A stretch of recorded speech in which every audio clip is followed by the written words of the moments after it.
அந்த தமிழ் இன்பத் தமிழெங்கள் உயிருக்கு நேர் உயிருக்கு நேர். Hello friends, welcome to this video. இந்த வீடியோவில் 6th தமிழ் இயல் 1 ஃபுல்லாக ரிவிஷன் பண்ண போகிறோம். ஒரு கொஸ்டின் கூட மிஸ் பண்ணாமல் ஃபுல் ரிவிஷன். இன்பத்தமிழ், தமிழ் கும்மி, வளர்தமிழ், கனவு பலித்தது, தமிழ் எழுத்துக்களின் வகையும் தொகையும், இதை ஃபுல்லாகவே இந்த வீடியோவில் ரிவிஷனாக பார்க்க போகிறோம். வாங்க பாடத்துக்குள்ளே போகலாம். ஃபஸ்ட்டு பாடம் இன்பத்தமிழ். இன்பத்தமிழ் எழுதியவர் பாரதிதாசன். இந்த பாட்டு தமிழுக்கும் அமுதென்று பேர், அந்த தமிழ் இன்பத் தமிழ் எங்கள் உயிருக்கு நேர். இந்த படிக்க போகிறீங்கன்னா ஒரு தடவை, ஒரு பழைய படத்தோட பாட்டு தான் இது, உங்களுக்கு தெரிஞ்சிருக்கும். பஞ்சவர்ண கிளி அப்படின்னு ஒரு படம். அந்த படத்தில் கேஆர் விஜயம்மா இந்த பாட்டை பாடுவாங்க. ஸோ அந்த வீடியோவை ஒரு தடவை நீங்கள் பார்த்துட்டு இந்த பாடத்தை படிச்சிங்கன்னா உங்களுக்கு இந்த பாடம் மறக்கவே மறக்காது. ஸோ இந்த பாட்டு தமிழுக்கும் அமுதென்று பேர், அந்த தமிழ் இன்பத் தமிழ் எங்கள் உயிருக்கு நேர் உயிருக்கு நேர் அப்படின்னு படிப்பாங்க. ஸோ அந்த பாட்டை ஒரு தடவை நீங்கள் பார்த்துட்டு இந்த பாடத்துக்கு வந்தீங்கன்னா உங்களுக்கு மறக்காது. இந்த பாட்டை எழுதுனவங்க, அந்த பாடம் சார்ந்து நம்ம படிக்கக்கூடிய ஒவ்வொரு எதுவுமே நமக்கு மறக்காது. ஒரு கொஸ்டின் எங்கேயாவது கேட்டாங்கன்னா கூட அந்த பாட்டு ஞாபகம் தான், அந்த ஆன்சரும் ஞாபகம் வந்துடும். ஸோ அந்த பாட்டை ஒரு தடவை பார்த்துட்டு படிங்க. இதே மாதிரி நிறைய பாட்டில், ஸ்கூல் புக்ஸில் இருக்கிற பாட்டுகள் சினிமா பாட்டில் வரும். ஸோ அதோடு நம்ம பார்த்துட்டு இதை படிக்கும்போது நமக்கு அது மறக்கவே மறக்காது. ஆலங்குடி சோமுன்னு ஒருத்தர் பாடியிருப்பார் ஒரு பாட்டு. அந்த பாட்டும் நான் அந்த மாதிரி தான் கம்பேர் பண்ணி படித்தேன். ஸோ அது எனக்கு என்றைக்குமே மறக்காது. சினிமாங்கிறது மறக்கவே மறக்காது இல்லையா? ஸோ அந்த மாதிரி தான். சரி, இப்போ பாடத்துக்குள்ளே போகலாம். தமிழுக்கும் அமுதென்று பேர், அந்த தமிழ் இன்பத் தமிழ் எங்கள் உயிருக்கு நேர். தமிழுக்கு நிலவென்று பேர், இன்பத் தமிழ் எங்கள் சமூகத்தின் விளைவுக்கு நீர். தமிழுக்கு மனம் என்று பேர், இன்பத் தமிழ் எங்கள் வாழ்வுக்கு நிருமித்த ஊர். தமிழ் எங்கள் இளமைக்கு பால், இன்பத் தமிழ் நல்ல புகழ்மிக்க புலவர்க்கு வேல். தமிழ் எங்கள் உயர்வுக்கு வான், இன்பத் தமிழ் எங்கள் அசதிக்கு சுடர் தந்த தேன். தமிழ் எங்கள் அறிவுக்கு தோல், இன்பத் தமிழ் எங்கள் கவிதைக்கு வைரத்தின் வாள். பாடியவர் பாரதிதாசன். அதுக்கப்புறம் சொல்லும் பொருளும் பார்க்கலாம். நிருமித்த என்றால் உருவாக்கிய, விளைவு என்றால் வளர்ச்சி, சமூகம் என்றால் மக்கள் குழு, அசதி சோர்வு. இன்னொரு தடவை பார்க்கலாம். நிருமித்த உருவாக்கிய, விளைவு வளர்ச்சி, சமூகம் மக்கள் குழு, அசதி சோர்வு. அப்புறம் பாடலின் பொருள் கொடுத்துருக்காங்க. இதில் முக்கியமாக நம்ம படிக்க வேண்டியது என்னென்னா, உயிருக்கு நேர், விளைவுக்கு நீர், நிருமித்த ஊர், புலவர்க்கு வேல், சுடர் தந்த அசதிக்கு சுடர் தந்த தேன், வைரத்தின் வாள். ஸோ இந்த லைனை நல்லா படித்து வச்சுக்கோங்க. விளைவுக்குன்னு கொடுத்து என்னன்னு கேட்பாங்க. நம்ம நீரா ஊரா வேளான்னு எழுதணும். ஸோ அப்போ உயிருக்கு நேர், விளைவுக்கு நீர், நிருமித்த ஊர், புலவர்க்கு வேல், சுடர் தந்த தேன், வைரத்தின், கவிதைக்கு வைரத்தின் வாள். இதை மட்டும் மறக்காமல் படித்து வச்சுக்கணும். நெக்ஸ்ட்டு பாடலின் பொருள். பாடலின் பொருள் நமக்கு ஈஸி தான். பாடலில் என்ன இருக்கோ அதையே தான் வார்த்தைகளாக கொடுத்துருக்காங்க. ஸோ அடுத்து நூல்வெளி, ஆசிரியர் குறிப்பு. பாரதிதாசன். பொதுவாக பாரதிதாசன் எடுத்துக்கிட்டோன்னா அவர் தமிழை ஒரு குழந்தைய கொஞ்சுறது போல் கொஞ்சி மகிழ்ந்திருப்பார். அதுலேயே நம்ம புரிஞ்சுக்கலாம். தமிழை கண்ணே மணியே அப்படின்னு ஒரு கொஞ்சலாக தமிழை புகழ்ந்து தன்னோட பாடலில் பாடியிருப்பார். ஸோ அவரை பாரதிதாசன் பாடல்களையும் பாரதியார் பாடல்களையுமே நம்ம பார்க்கும்போது புரிஞ்சுக்கலாம். இது இவரோட பாடல், இது இவரோட பாடல் நம்ம அப்படின்னு கரெக்டாக கண்டுபிடிச்சிடலாம். பாரதிதாசனோட பாடல்கள் எல்லாம் ஒரு சாஃப்ட்னஸ் இருக்கும். பாரதியார் பாடல்கள்லாம் ஒரு ஃப்ரெண்டு மாதிரி, ஒரு தமிழோ எந்த டாபிக் எடுத்தாலும் ஒரு ஃப்ரெண்டு மாதிரி நீ வா போகணும் உரிமையாக பேசி அந்த மாதிரி பாடல்கள் எழுதியிருப்பார். ஸோ இதை வச்சே நம்ம பாரதிதாசனா அப்படிங்கிறத நம்ம கண்டுபிடிச்சிடலாம். இப்போ வாங்க பாரதிதாசனுடைய நூற்குறிப்பு. பாரதிதாசனோட இயற்பெயர் சுப்புரத்தினம். பாரதியார் கவிதைகள் மீது கொண்ட பற்றின் காரணமாக தன் பெயரை பாரதிதாசன் என மாற்றிக்கொண்டார். தம் கவிதைகளில் பெண் கல்வி, கைம்பெண் மறுமணம், பொது உடைமை, பகுத்தறிவு முதலான புரட்சிகரமான கருத்துக்களை பாடுபொருளாக கொண்டு பாடியுள்ளார். இப்படி கூட கொஸ்டின் கேட்கலாம். பெண் கல்வி, கைம்பெண் மறுமணம், பொது உடைமை, பகுத்தறிவு இதை புரட்சி கருத்தாக வச்சு பாடுபொருளாக பாடியவர் யாருன்னு கேட்பாங்க. ஸோ நம்ம இதை பாரதிதாசன் அப்படின்னு நம்ம சொல்லணும். புரட்சி கவி பாரதிதாசன். புரட்சி கவி என்று பாராட்டியவர் யார் என்றால் அண்ணா. அப்புறம் இவர் பாவேந்தர் பாரதிதாசன் என்றும் சிறப்பிக்கப்படுகிறார். அடுத்து பாரதிதாசன் கவிதைகள் என்ற நூலில் தமிழ் என்னும் தலைப்பின் கீழே தான் இந்த பாட்டு இடம்பெற்றிருக்கு. அப்போ இந்த தமிழுக்கு அமுதென்று பெயர் என்ற இன்பத்தமிழ் பாட்டு எந்த நூலில் இடம்பெற்றிருக்குன்னா பாரதிதாசன் கவிதைகள் அப்படிங்கிற நூலில் தமிழ் என்னும் தலைப்பின் கீழ் இடம்பெற்றிருக்கு. அடுத்து அதுபோக நம்ம பாரதியாரை பற்றி மற்ற ஸ்கூல் புக்ஸில் என்ன டீட்டெயில்ஸ் இருக்குங்கிறதையும் நம்ம இதில் எழுதி வச்சுருக்கேன். அதையும் பார்க்கலாம். பாரதிதாசன் பிறந்த வருடம் 29/4/1891. அதுதான் அம்பேத்கரும் பிறந்த நாள். அதை குறித்து வச்சுக்கோங்க. அப்புறம் 21/4/1964 இறந்துருக்காரு. அது என்னைக்குன்னா நேருவோட இறப்பு நாளும் அதே நாள் தான். ஸோ அம்பேத்கரோட பிறந்த நாளில் பிறந்திருக்காரு, நேருவோட இறந்த நாளில் இறந்திருக்காரு. டேட்டை நோட் பண்ணிக்கோங்க. அடுத்து அவர் எழுதிய நூல்கள் என்னென்ன அப்படிங்கிறத பார்த்துடலாம். பாண்டியன் பரிசு, இசை அமுது, குடும்ப விளக்கு, எதிர்பாராத முத்தம், தமிழ் இயக்கம், சேர தாண்டவம், இருண்ட வீடு, தமிழச்சியின் கத்தி, பிசிராந்தையார் நாடகம். பிசிராந்தையார் நாடகம் சாகித்ய அகாடமி விருது வாங்கியிருக்கு. அப்புறம் குறிஞ்சித்திட்டு, அழகின் சிரிப்பு, இளைஞர் இலக்கியம், திருக்குறளுக்கு உரை, அப்புறம் மணிமேகலை வெண்பா, கண்ணகி புரட்சி காப்பியம், நல்ல தீர்ப்பு, அதுக்கப்புறம் காதலா கடமையா இப்படிங்கிற இந்த நூல்கள் எல்லாமே பாரதிதாசன் எழுதிய நூல்கள். அவர் நடத்திய இதழுடைய பெயர் குயில். அவரோட நடத்திய இதழ் பேர் குயில். அப்புறம் தமிழ்நாட்டின் ரசூல் கம்சதேவ் என அழைக்கப்படுபவரும் பாரதிதாசன். இந்த பாண்டியன் பரிசு, எதிர்பாராத முத்தம் இது குறுங்காப்பியம்.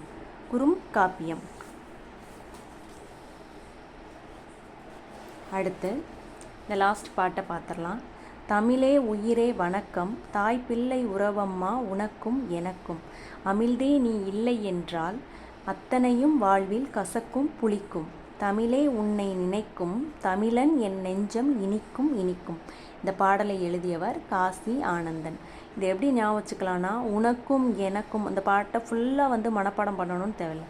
உனக்கும் எனக்கும் கசக்கும் புளிக்கும் இனிக்கும் இனிக்கும் இந்த லைனை ஞாபகம் வச்சுட்டிங்கனாலே, இந்த லைனை மட்டும் ஞாபகம் வச்சுட்டு காசி ஆனந்தன் அப்படின்னு ஞாபகம் வச்சுக்கோங்க.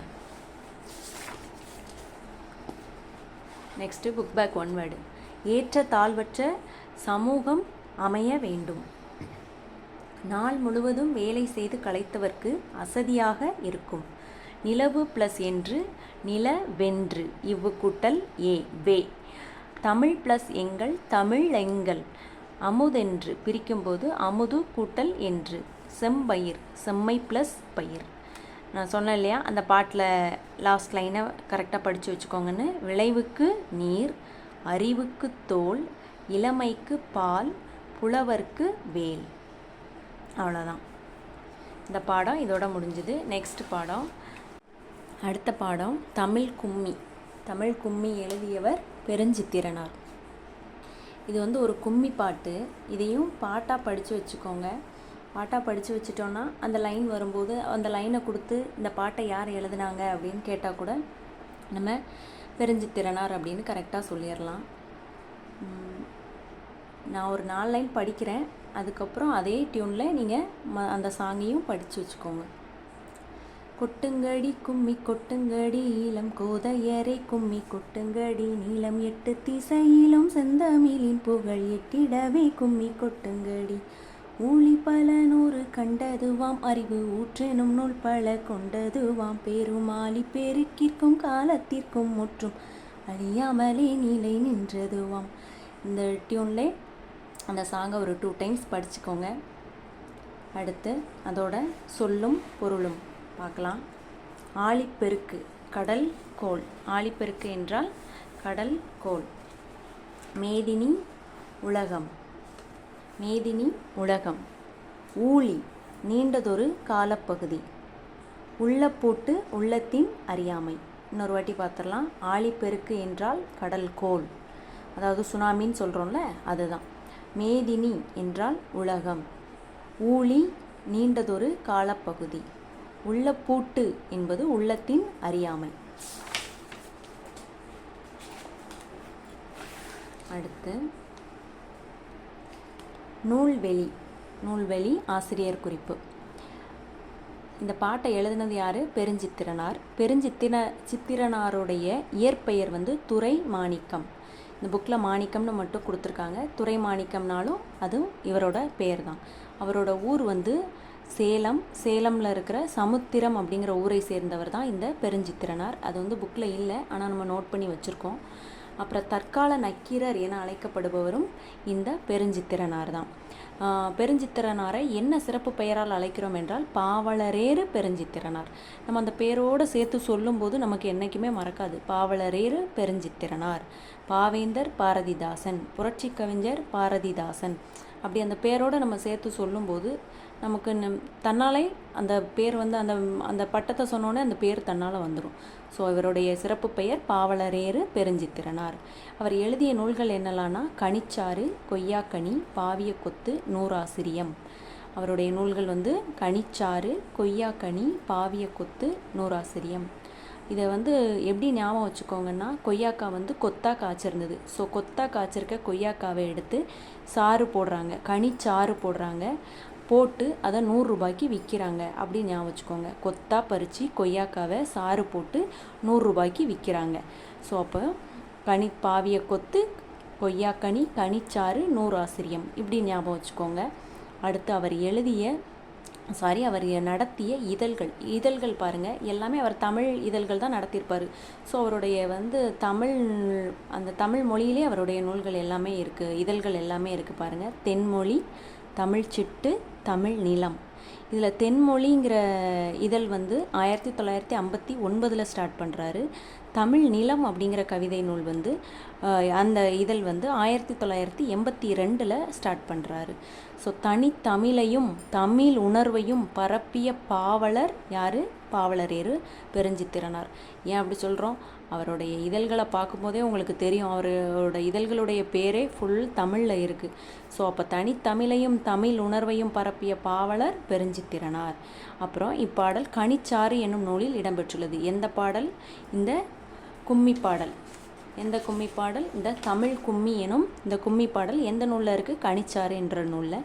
கனிச்சாறு அப்படிங்கிற நூல் எத்தனை தொகுதிகளாக பிரிக்கப்பட்டிருக்குன்னா 8 தொகுதிகளாக. அப்போ கனிச்சாறு போட்டு எத்தனை பேருக்கு விற்றாங்க?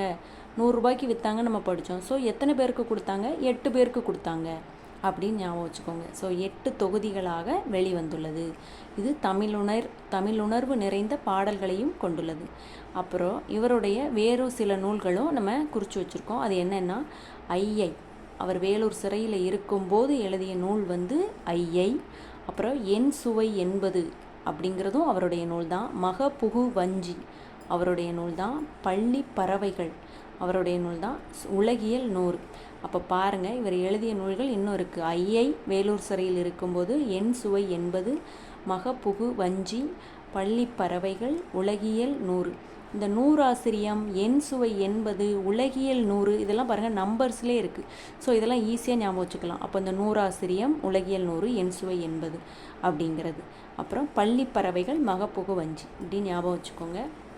அடுத்த பாட்டு வழி தோன்றி, வான் தோன்றி, வழி தோன்றி, நெருப்பு தோன்றி, மண் தோன்றி, மலை தோன்றி, மலைகள் தோன்றி, ஊன் தோன்றி, உயிர் தோன்றி, உணர்வு தோன்றி, ஒளி தோன்றி, ஒளி தோன்றி, வாழ்ந்த அந்நாள் தேன் தோன்றியது போல மக்கள் நாவில் செந்தமிழே நீ தோன்றி வளர்ந்தாய் வாழி.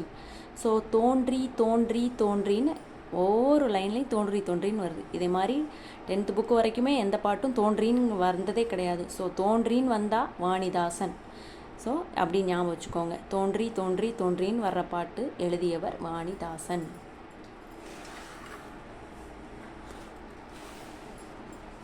அடுத்து சரியான விடையை தேர்ந்தெடுத்து எழுதுக. தாய்மொழியில் படித்தால் மேன்மை அடையலாம். தகவல் தொடர்பு முன்னேற்றத்தால் மேதினி சுருங்கிவிட்டது. செந்தமிழ் என்னும் சொல்லை பிரித்து எழுத கிடைப்பது செம்மை கூட்டல் தமிழ். பொய் அகற்றும் பிரித்தெழுத கிடைப்பது பொய் கூட்டல் அகற்றும். பாட்டு கூட்டல் இருக்கும் பாட்டிருக்கும். எட்டு கூட்டல் திசை எட்டு திசை. எண்ணு பெயர்களில் வல்லினம் மிகுவது 8 10 இந்த 2 எண்களுக்கு பின்னாடி மட்டும்தான் வல்லினம் மிகும். மற்ற எந்த எண்கள் பின்னாடியும் வல்லினம் மிகாது. ஸோ அதையும் ஞாபகம் வச்சுக்கோங்க. அடுத்து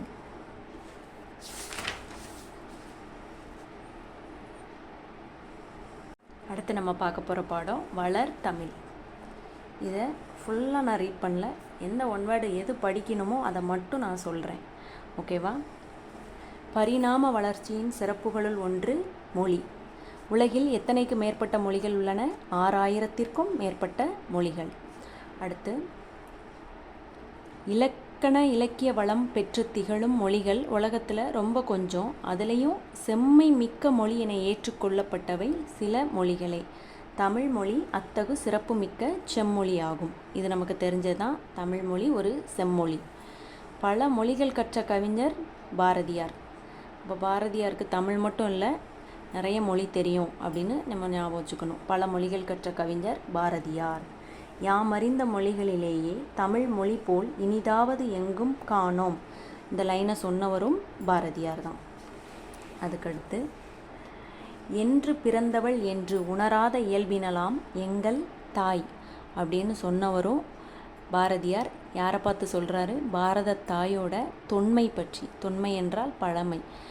என்று பிறந்தவள் என்றே தெரியாதவள் எங்கள் தாய் அப்படின்னு சொல்கிறாங்க. அப்போ அவங்க எவ்வளோ வருஷத்துக்கு எவ்வளோ காலத்துக்கு முன்னாடி உள்ளவங்கங்கிற தெரியாதது தான் அந்த லைனில் சொல்கிறாரு.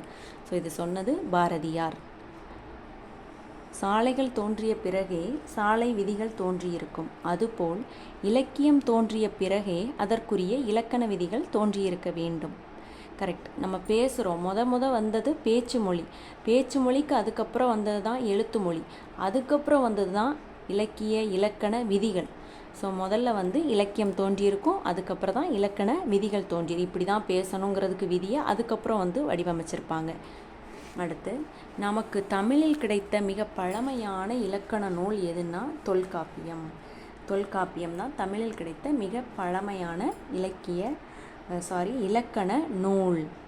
அடுத்து, தமிழ் மொழியை எழுதும் முறை மிக எளிது. அதற்கேற்ப தமிழ் எழுத்துக்கள் பெரும்பாலும் வலஞ்சுழி எழுத்துக்களாகவே அமைந்துள்ளன. வலஞ்சுழி எழுத்துக்கள்னால் என்ன? ரைட் சைடு ஸ்டார்ட் பண்ணுறது ஏ இப்படின்னு. இதே லெஃப்ட் கீழே இறங்குது ட ய ள இதெல்லாம் இடஞ்சுழி எழுத்துக்கள். ஆனால் தமிழ் எழுத்துக்களில் பெரும்பாலும் இருக்கிற எழுத்துக்கள் வலஞ்சுழியா இடஞ்சுழியான்னு பார்த்தா வலஞ்சுழி எழுத்துக்கள் தான் அதிகமாக இருக்குது.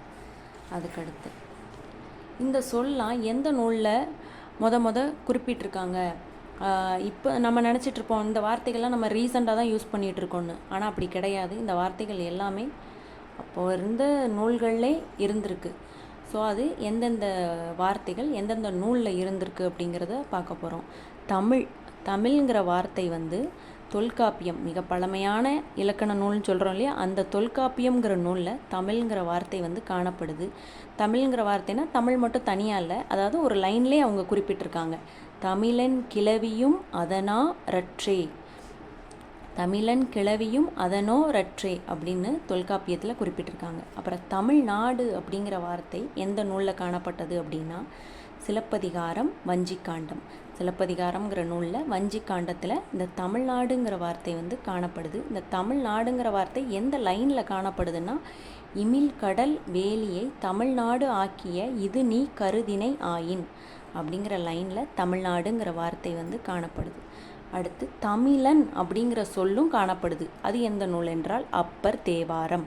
அந்த அப்பர் தேவாரத்தில் எந்த லைனில் தமிழன்கிற சொல்லை நம்ம பார்க்க முடியும்னா தமிழன் கண்டாய் திருத்தாண்டகம் அப்படிங்கிற லைன் அப்பர் தேவாரம். அதில் தமிழன் அப்படிங்கிற சொல் காணப்படுது. அடுத்து, சீர்மை என்பது ஒழுங்குமுறையை குறிக்கும் சொல்.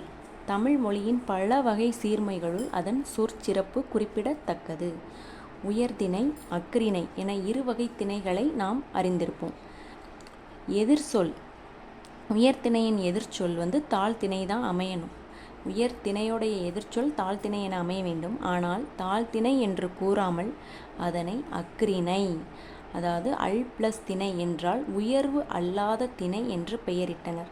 தாழ்த்திணை அப்படிங்கிற வேர்டு ரொம்ப அது என்ன சொல்ல ரொம்ப இழிவாக இருக்குது அப்படிங்கிறத கருதுனதுனால உயர்வு அல்லாத திணைன்னு சொல்லுவோம். இப்படி பாசிட்டிவாக சொல்கிறதுக்காக அஃறிணை, அல் ப்ளஸ் திணை அப்படின்னு நம்ம சொல்கிறோம். இதே மாதிரி தான் பாகற்காய். அது பாகற்காய் கசப்பு சுவை உடையது. அதனை அப்படியே டைரெக்டாக கசப்பு காய்ன்னு சொல்லாமல் இனிப்பு அல்லாத காய்ன்னு கூட சொல்லலாம் இல்லையா? அதனால தான் பாகு கூட்டல் அல் கூட்டல் காய். பாகு என்றாலே இனிப்பு. அப்போ பாகு இல்லாத காய் பாகற்காய். ஸோ அதுக்காக தான் அந்த பாகு கூட்டல் அல் கூட்டல் காய் என வழங்கினர். இத்தகைய சிறப்பு மிக்கது நம்மளுடைய தமிழ் மொழி.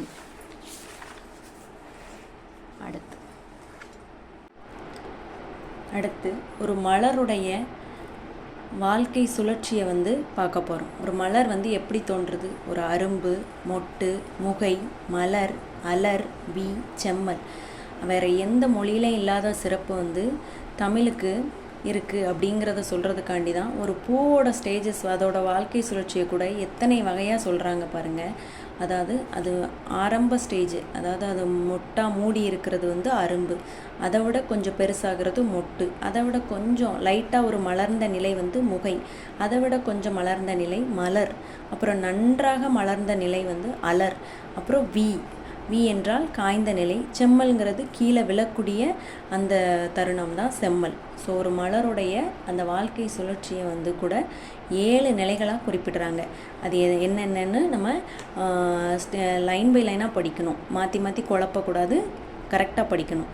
அரும்பு, மொட்டு, முகை, மலர், அலர், வி, செம்மல். அடுத்து அப்புறம் இலக்கண நூல்கள். தமிழில் இருக்கிற இலக்கண நூல்கள் என்னன்னு கேட்பாங்க. தொல்காப்பியம், நன்னூல். இலக்கிய நூல்கள், சங்க இலக்கியங்கள் நமக்கு தெரியும், 8 தொகையும் 10 பாட்டும். அதே போல் அறநூல்கள், திருக்குறள், நாலடியார். காப்பியங்கள், சிலப்பதிகாரம், மணிமேகலை. அப்போ என்னென்ன நூல்கள் என்னென்னு படிச்சுக்கணும். அப்போ இலக்கண நூல்கள் தொல்காப்பியமும் நன்னூலும், அப்புறம் சங்க இலக்கியங்கள் 8 தொகையும் 10 பாட்டும், அப்புறம் அறநூல்கள் திருக்குறள், நாலடியார். காப்பியங்கள் சிலப்பதிகாரம், மணிமேகலை. இதெல்லாம் காப்பிய நூல்கள். அதுக்கடுத்து அதே போல் இந்த பாடம் என்னென்னா தமிழுக்கு என்னென்ன சிறப்புகள் இருக்குது அப்படிங்கிறத படிக்கிறதுக்காக தான் இந்த பாடம். அதே போல் இந்த மா அப்படிங்கிற ஒரு சொல் அல்லது ஒரு எழுத்து தான் அந்த ஒரு சொல்லுக்கு எத்தனை மீனிங் இருக்குது அப்படிங்கிறத இதில் பார்க்க போகிறோம். இந்த மாங்கிற ஒரு சொல்லுக்கு மரம், விலங்கு, பெரிய, திருமகள், அழகு, அறிவு, அளவு, அழைத்தல், துகள், மேன்மை, வயல், வண்டு. இந்த மாங்கிற ஒரு சொல்லுக்குள்ள இத்தனை மீனிங் இருக்குது. அப்போ மாங்கிற ஒரு சொல்லுக்கு என்னென்ன மீனிங் இருக்குது? மரம், விலங்கு, பெரிய, திருமகள், அழகு, அறிவு, அளவு, அழைத்தல், துகள், மேன்மை, வயல், வண்டு. இது எல்லாமே மாங்கிற ஒரு சொல்லுக்கான மீனிங். அதுக்கடுத்து தமிழை முத்தமிழ் அப்படின்னு சொல்லுவோம். முத்தமிழ் என்னென்ன? இயல், இசை, நாடகம். அப்போ இந்த இயல், இசை, நாடகம் அப்போது ஒன்றும் என்ன செய்யும்? இயல் தமிழ் எண்ணத்தை வெளிப்படுத்துமா, இசைத்தமிழ் உள்ளத்தை மகிழ்விக்குமா, நாடகத்தமிழ் உணர்வில் கலந்து வாழ்வின் நிறை குறைகளை சுட்டி காட்டுமா. அப்போ இயல் தமிழ் அப்படிங்கிறது என்ன? எண்ணத்தை வெளிப்படுத்துவது. இசைத்தமிழ்னா என்ன? உள்ளத்தை மகிழ்விப்பது. இசை கேட்கும்போது நமக்கு எப்படி இருக்கும்? மனசுக்கு ஒரு நிம்மதியாக இருக்கும். ஸோ அதுதான் உள்ளத்தை மகிழ்விக்கும். நாடகத்தமிழ், நம்ம நாடகம் பார்க்கும்போது என்னாகும்? அதில் உள்ள சீனுக்கு ஏற்ற மாதிரி நம்ம உணர்வு மாறுபடும். ஸோ உணர்வில் கலந்து வாழ்வின் நிறைக்குறைகளை சுட்டி காட்டுவது நாடகத்தமிழ். அதுக்கடுத்து கவிதை, தமிழ் கவிதை வடிவங்களோட வெவ்வேறு வடிவம் என்னதுன்னா துளிப்பா, புதுக்கவிதை, கவிதை, செய்யுள். இது எல்லாமே கவிதையோட வேறுபாடுகள்னு வச்சுக்கலாமே. அதுக்கடுத்து உரைநடையின் வடிவங்கள் என்னென்னா கட்டுரை, புதினம், சிறுகதை. இதெல்லாம் உரைநடையுடைய வேறு பெயர்கள். அதுக்கடுத்து இந்த பாக்ஸில் இருக்கிற ஒன்வேர்டை பாருங்கள். தாவர இலை பெயர்கள். இதை எப்படி படிக்கணும் அப்படின்னு சொல்கிறேன். ஆல், அரசு, மா, பலா, வாழை இதெல்லாம் இலை அப்படின்னு படிக்கக்கூடாது.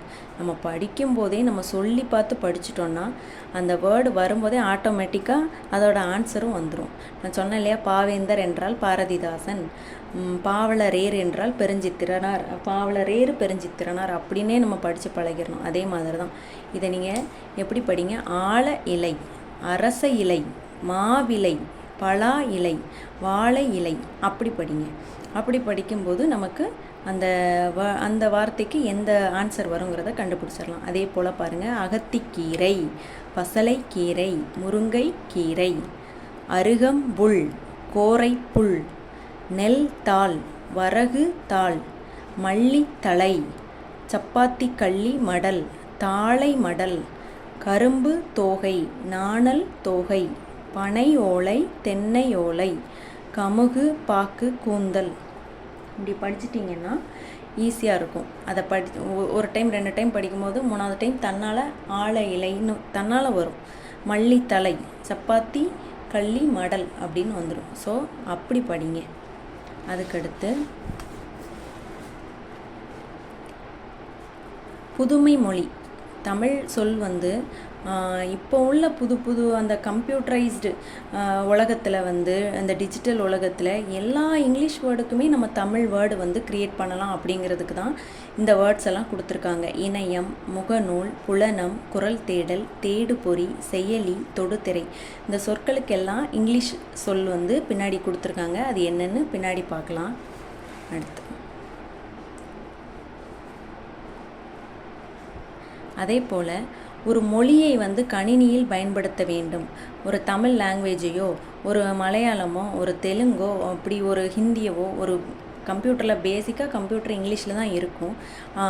ஆனால் நம்ம ஒரு மொழியை கணினியில் பயன்படுத்த வேண்டுமென்றால் அது எண்களின் அடிப்படையில் வடிவமைக்கப்பட வேண்டும். அப்போது வந்து நமக்கு இதுவே கூட ஒரு கொஸ்டினாக கேட்பாங்க.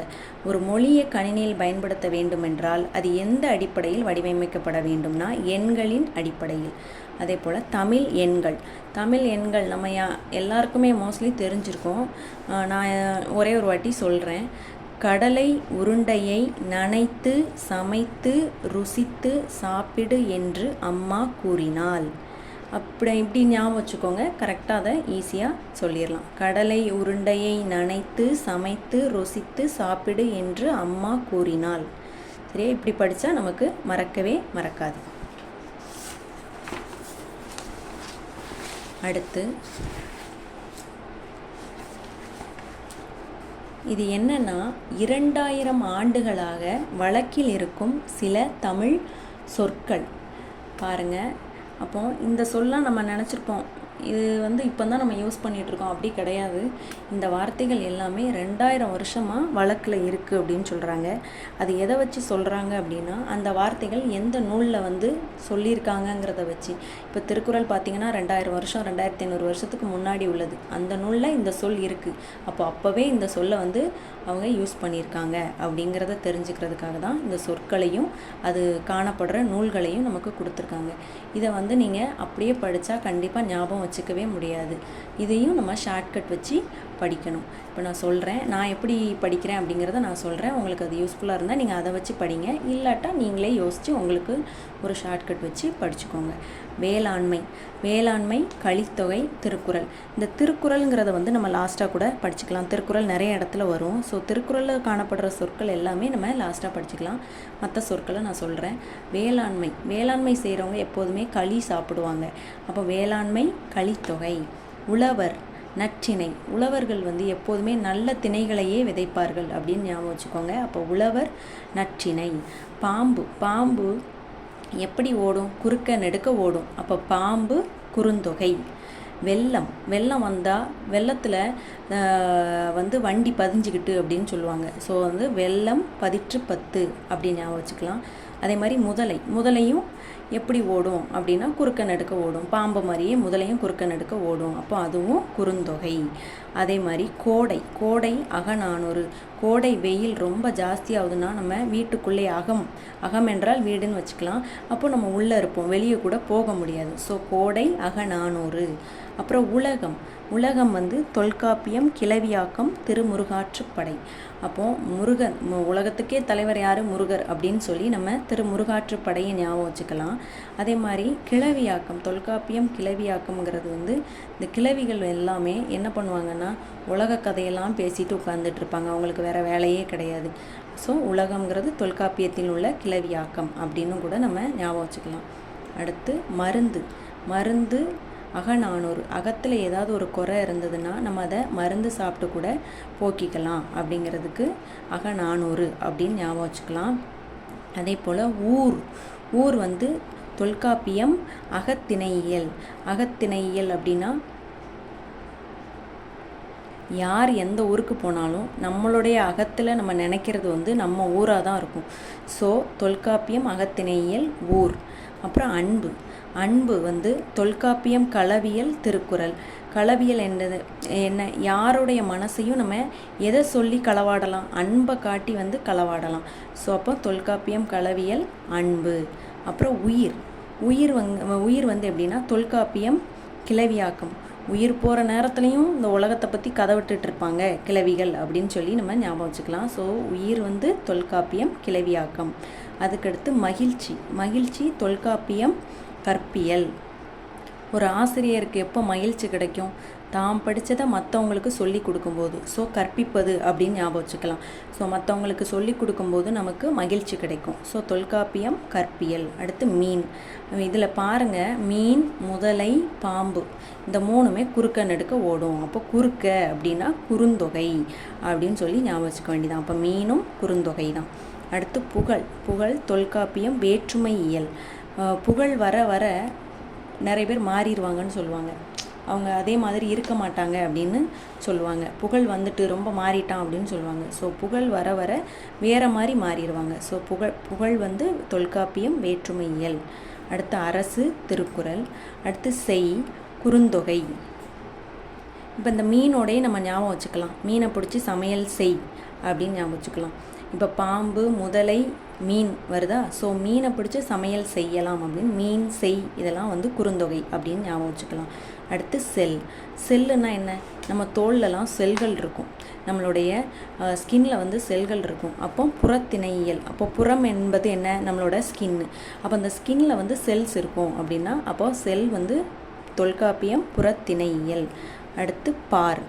பார் ஒரு பெரிய பானை இருக்குது. நம்ம என்ன பண்ணுவோம்? அதை போய் உள்ளே என்ன இருக்குன்னு பார்ப்போம். ஸோ அப்போ பாருங்கிற சொல்லோட அந்த ஷார்ட்கட் என்னென்னா பெரும் பானாற்று படை. பெரிய பானை இருந்தால் பார்ப்போம்னு வச்சுக்கலாம். பார் பெரும் பானாற்று படை. ஒளி. ஒளின்னா என்ன? தொல்காப்பியம் கிளவியாக்கம். இந்த கிளவிகளை போய் நம்ம ஏதாவது வம்பிழுத்தனா போய் ஒளிஞ்சு தொலை அப்படின்னு சொல்லுவாங்க. ஸோ அப்போ அந்த ஒளிங்கிற சொல்லும் தொல்காப்பியம் கிளவியாக்கம். அடுத்து முடி. முடி தொல்காப்பியம் வினையியல். அதாவது ஒரு முடிக்கொரு சூது முடிக்கொரு வினயம் அப்படின்னு சொல்லுவாங்க நம்ம ஊர் பக்கம். ரொம்ப அவனா ஒரு முடிக்கு ஒரு சூது முடிக்கு ஒரு வினயம் எடுப்பான் அப்படின்னு சொல்லிட்டு. ஸோ அந்த முடிங்கிற சொல் வந்து தொல்காப்பியம் வினையியல். இதே மாதிரி உங்களுக்கு நான் என்னோடய ஷார்ட்கட்டை சொல்லிட்டேன். உங்களுக்கு எந்த ஷார்ட்கட் ஈஸியாக இருக்குமோ நீங்கள் அப்படி வச்சு படிச்சுக்கோங்க. அதுக்கடுத்து ஒரு பாட்டு கொடுத்துருக்காங்க. இது நம்ம எல்லாருக்குமே தெரிஞ்ச பாட்டு தான். அதாவது நீண்ட நீண்ட காலம் நீ நீடு வாழ வேண்டும், வானம் தீண்டும் தூரம் நீ வளர்ந்து வாழ வேண்டும், அன்பு வேண்டும் அறிவு வேண்டும் பண்பு வேண்டும் பரிவு வேண்டும், எட்டு திக்கும் புகழ வேண்டும் எடுத்துக்காட்டு ஆக வேண்டும், உலகம் பார்க்க உனது பெயரை நிலவு தாளில் எழுத வேண்டும். இந்த பாட்டு நமக்கு எல்லாருக்கும் தெரிஞ்ச பாட்டு. இதை வந்து எழுதியவங்க வந்து அறிவுமதி. இந்த பாட்டை எழுதினவங்க அறிவுமதி. ஸோ இந்த பாட்டை மறக்க முடியாது நம்மளால். யாருக்காவது வாழ்த்து சொல்ல நம்ம யூஸ் பண்ணியிருப்போம், இல்லைனா ஸ்டேட்டஸ் போட்டிருப்போம். அப்போ இந்த பாட்டை எழுதினது அறிவுமதி, ஞாபகம் வச்சுக்கோங்க. அடுத்து தொன்மை என்னும் சொல்லின் பொருள். பழமை எல்லாருக்கும் தெரிஞ்சது தான். இடப்புறம் என்னும் சொல்லை பிரித்து எழுத கிடைப்பது இடம் கூட்டல் புறம். சீரிழமை என்னும் சொல்லை பிரித்தெழுத கிடைப்பது சீர்மை கூட்டல் இளமை. அடுத்து சிலம்பு கூட்டல் அதிகாரம் என்பதனை சேர்த்து எழுத கிடைக்கும் சொல் சிலப்பதிகாரம். கணினி கூட்டல் தமிழ் என்பதை சேர்த்து எழுத கிடைக்கும் சொல் கணினி தமிழ். அடுத்து, தமிழ் மொழி போல் இனிதாவது எங்கும் காணோம் என்று பாடியவர் பாரதியார். அப்புறம் மா என்னும் சொல்லின் பொருள் இதில் எதுனா விலங்கு. நிறைய சொற்கள் படித்தோம் மாங்கிற சொல்லுக்கு. இதில் உள்ள சொல்லோட ஆன்சர் வந்து மாடம் கிடையாது, வானம் கிடையாது, அம்மா கிடையாது. ஸோ ஆன்சர் இஸ் விலங்கு. அடுத்து, நாம் சிந்திக்கவும் சிந்தித்ததை வெளிப்படுத்தவும் உதவுவது மொழி. தமிழில் நமக்கு கிடைத்துள்ள மிக பழமையான இலக்கண நூல் தொல்காப்பியம். மொழியை கணினியில் ஸ்பெல்லிங் தப்பாக இருக்குன்னு நீங்கள் நினைக்க வேண்டாம். இது வந்து ஒரு ஸ்கூல் பொண்ணோட புக்கு. அவள் எனக்கு படிச்சுட்டு அவள் 7th போகும்போது எனக்கு கொடுத்தது. ஸோ அவள் எழுதுனது தான், அதனால் நான் எழுதியிருக்கேன்னு நினச்சிடாதீங்க. அடுத்து, மொழியை கணினியில் பயன்படுத்த வேண்டும் எனில் அது எந்த அடிப்படையில் வடிவமைக்கப்பட வேண்டும்? எண்களின் அடிப்படையில் வடிவமைக்கப்பட வேண்டும். அடுத்த பாடம் கனவு பழித்தது. அந்த பாடம் தான். ஃபஸ்ட் பேஜில் ஒன்றும் இல்லை படிக்கிற மாதிரி. நெக்ஸ்ட் பேஜில் நிலம், நீர், நெருப்பு, காற்று, ஆகாயம் என்னும் 5ம் கலந்ததே இவ்வுலகம் அப்படிங்கிற அறிவியல் உண்மையை உலகிற்கு முதலாக சொன்னவர் யார்? அவர் வந்து தொல்காப்பியர். அதே போல் உலக உயிர்களை ஓரறிவு முதல் 6 அறிவு வரை வகைப்படுத்தியவரும் தொல்காப்பியர் தான். அப்போ இந்த 2 கொஸ்டினுக்குமே ஆன்சர் தொல்காப்பியர் தான். அப்போ நல்லா பார்த்துக்கோங்க. நிலம், நீர், நெருப்பு, காற்று, ஆகாயம் எனும் 5 பூதங்களால் ஆனதுன்னு சொன்னவரும் யார்? முதலாக தொல்காப்பியர். ஓரறிவு முதல் 6 அறிவு வரை வகைப்படுத்தியவரும் தொல்காப்பியர் தான். அதுக்கடுத்து கடல் நீர் ஆவியாகி மேகமாகும், பின்னர் மேகம் குளிர்ந்து மழையாக பொழியும் அப்படிங்கிற லைன் வந்து அப்படிங்கிற ஒரு அறிவியல் உண்மையை அந்த காலத்திலே தன்னுடைய நூல்களில் சொன்னவங்க, அதாவது எந்தெந்த நூலில் சொல்லியிருக்காங்க அப்படின்னு பார்க்க போகிறோம். அது வந்து முல்லைப்பாட்டு, பரிப்பாடல், திருக்குறள், கார் 40, திருப்பாவை. இந்த 5 நூல்கள்லையுமே இந்த செய்தி வந்து குறிப்பிட்டிருக்காங்க. இதை நம்ம எப்படி ஞாபகம் வச்சுக்கலாம்னா, முல்லை பரி அப்படிங்கிற 2 பசங்க வந்து திருக்குறள் நூலை தூக்கிட்டு காரில் திருப்பாவையை பார்க்க போகிறாங்க அப்படின்னு சும்மா ஒரு சிம்பிளாக கூட நீங்கள் அப்படி யோசித்து வச்சிட்டிங்கன்னா நமக்கு இந்த லைன் வந்து எந்தெந்த நூல்களில் இருக்கும் அப்படிங்கிறத வந்து நம்ம ஞாபகம் வச்சுக்கலாம். அடுத்து, ஆழ அமுக்கி முகக்கினும் ஆழ் கடல் நீர் நாளி முகவாது நாள் நாளி அப்படிங்கிற சொன்னது யார்? ஔவையார். ஆழ அமுக்கி முகக்கினும் ஆழ்கடல் நீர் நாளி முகவாது நாள் நாளி. இந்த சொல்லுக்கு அர்த்தம் என்னென்னா, நம்ம நீர் போன்ற திரவ பொருளை நம்ம எவ்வளோ அழுத்தினாலும் அதோட அளவை சுருக்க முடியாது. ஒரு கிளாஸில் தண்ணியை வச்சுட்டு அதை ஃபுல்லாக க்ளோஸ் பண்ணால் அது வெளியே தான் சிந்துமே தவிர நம்மளால் அதை வந்து சுருக்க முடியாது.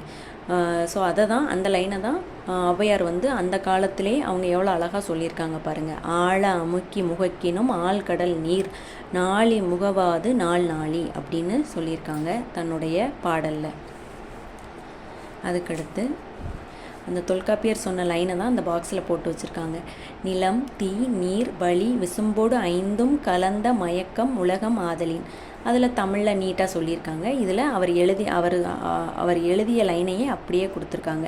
2மே ஒன்று தான். ஸோ 2ம் எந்த லைன் கேட்டாலும் சரி தொல்காப்பியர் தான். அதுக்கடுத்து, போர்க்களத்தில் மார்பில் புண்படுவது இயல்பு, வீரர் ஒருவரின் காயத்தை வெண்ணிற ஊசியால் தைத்த செய்தி எந்த நூலில் காணப்படுதுன்னா பதிற்று 10. அப்போ இதே லைன், இந்த பாட்டுக்குள்ள லைன் தான் இங்கே இருக்குது. நெடு வெள்ளூசி நெடுவசி பரந்த வடு. இதை எப்படி நான் படிச்சிருக்கேன்னா, பரந்த வடு பரந்த பதிற்று 10. நெடு வெள்ளூசி வெண்ணிற ஊசியால் இப்போ தைத்த செய்தி எந்த நூலில் இருக்குன்னா பதிற்று 10. அதுக்கு முன்னாடி இதையும் சொல்லிடலாம். கடல் நீர் முகந்த கமஞ்சூல் எழிலி, அதாவது சொல்கிறோம்ல கடல் நீர் ஆவியாகி மேகமாகி மறுபடி குளிர்ந்து மழையா பொழியுது அப்படின்னு. அந்த லைனு இந்த லைன் வந்து எந்த நூலில் காணப்படுதுன்னா கார் 40. அதுக்கடுத்து, சுறாமீன் தாக்கியதில் ஏற்பட்ட புண்ணை நரம்பினால் தைத்த செய்தி நற்றிணை. அப்போ நரம்பு நற்றிணை. அப்போ அதை ஞாபகம் வச்சுக்கணும். இந்த பாடல் எந்த வரியுடைய விளக்கம் அப்படின்னா, கோட்சுறா எரிந்தன சுருங்கிய நரம்பின் முடிமுதிர் பரதவர். இதுதான் இந்த லைனோட விளக்கம் தான் இந்த செய்தி. ஸோ இதை சொன்னது வந்து நற்றிணை. அப்போ நரம்பு வந்தால் நற்றிணை, பரந்தவடு பதிற்று 10. ஸோ இதை வந்து மறக்கவே கூடாது. அதுக்கடுத்து,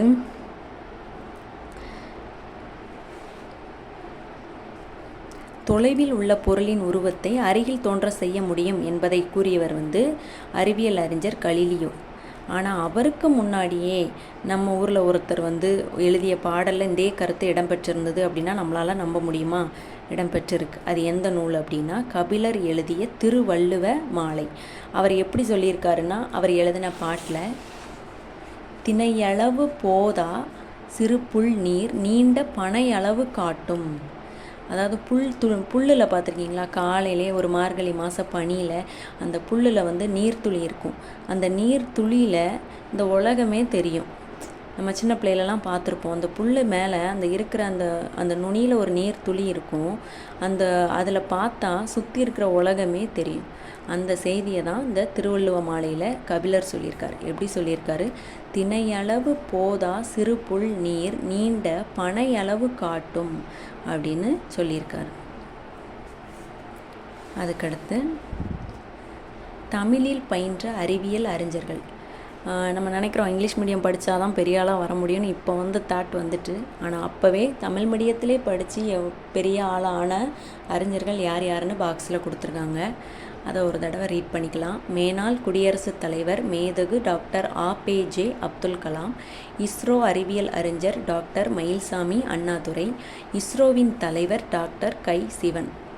இவங்கெல்லாம் தமிழ்லையே படித்து மிகப்பெரிய தலைவர்களாகவும் விஞ்ஞானிகளாகவும் ஆயிருக்காங்க.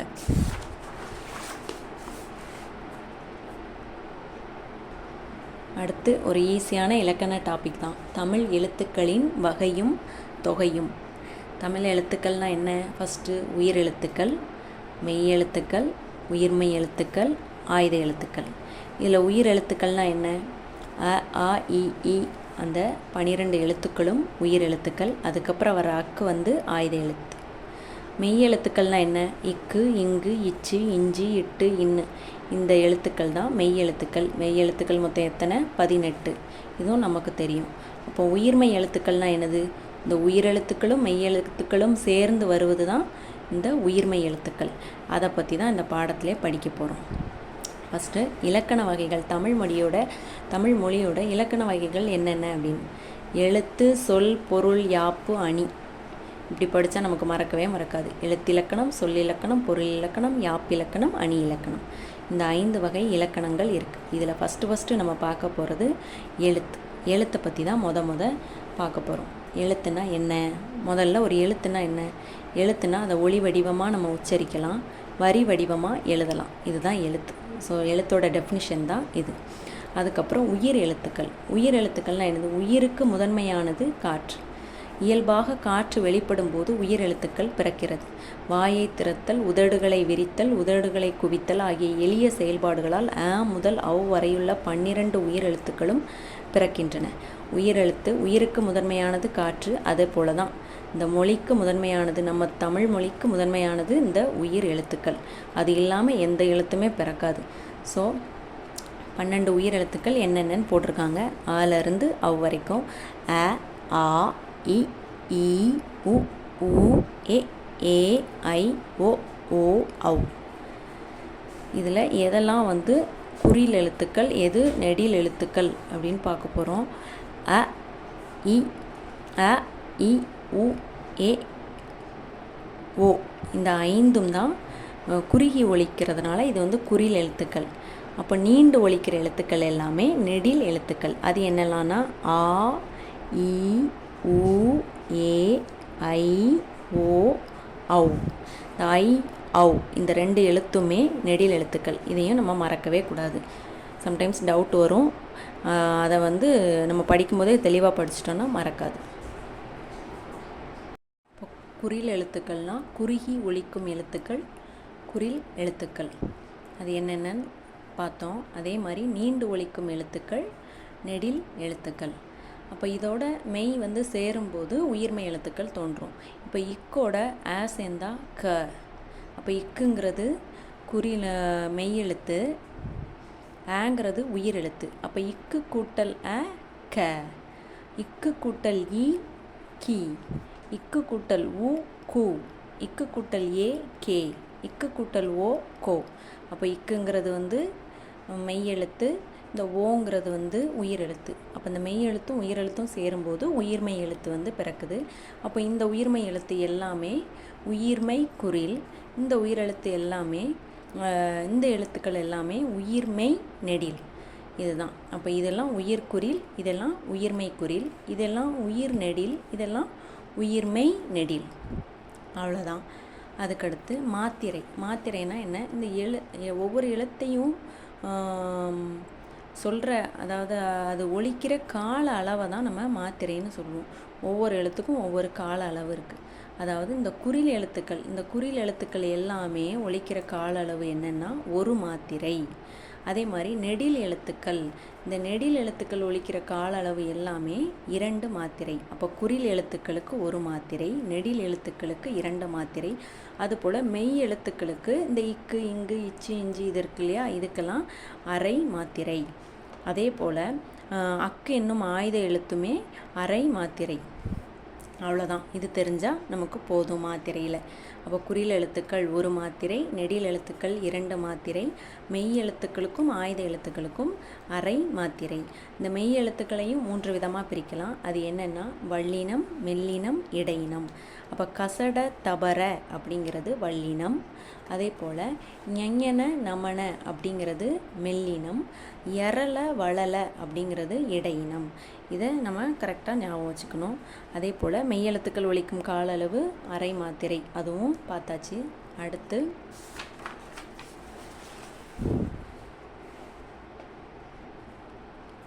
கசட தவற வன்மையாக ஒலிக்கும் எழுத்துக்கள் வல்லினம், மென்மையாக ஒலிக்கும் எழுத்துக்கள் மெல்லினம், ஞஞன நமன.